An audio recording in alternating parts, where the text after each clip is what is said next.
মাদারীপুর ২৫০ শয্যা বিশিষ্ট সদর হাসপাতালে রোববার দুপুরে অভিযান পরিচালনা করেছে দুর্নীতি দমন কমিশন দুদকের একটি টিম। অভিযানকালে হাসপাতালের আইসিইউ ইউনিট পরিদর্শন, সিটি স্ক্যান মেশিন পর্যবেক্ষণ, বিগত অর্থ বছরের তেলের বিল ভাউচার পর্যালোচনা, খাবারের ক্যান্টিন পরিদর্শন, বিভিন্ন ওয়ার্ড পরিদর্শন, রোগীদের সরকারি সেবা গ্রহণ সংশ্লিষ্ট বিষয়ে কথা বলেন দুর্নীতি দমন কমিশন দুদকের মাদারীপুর সমন্বিত জেলা কার্যালয়ের সহকারী পরিচালক আখতারুজ্জামান ও উপসহকারী পরিচালক সাইদুর রহমান অপু।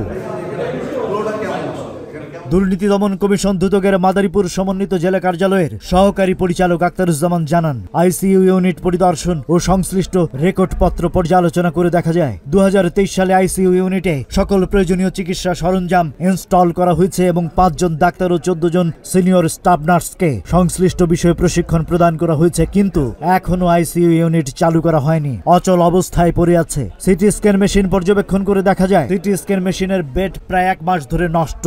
এই বিষয়ে মেরামতের উদ্যোগ নেওয়া হয়েছে, তবে কবে নাগাদ শুরু করতে পারবে সেই বিষয়ে নিশ্চিত হওয়া যায়নি।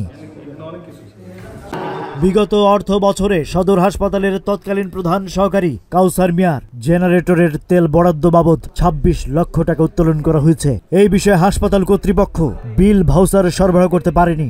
এসব অর্থ পরস্পর যোগসাজশে আত্মসাৎ হয়েছে মর্মে টিমের নিকট প্রাথমিকভাবে প্রতিমান হয়েছে। খাবারের মান উন্নয়ন, রোগীদের যথাযথ সেবা প্রদানে কর্তৃপক্ষকে আন্তরিক হওয়ার নির্দেশনা প্রদান করা হয়েছে।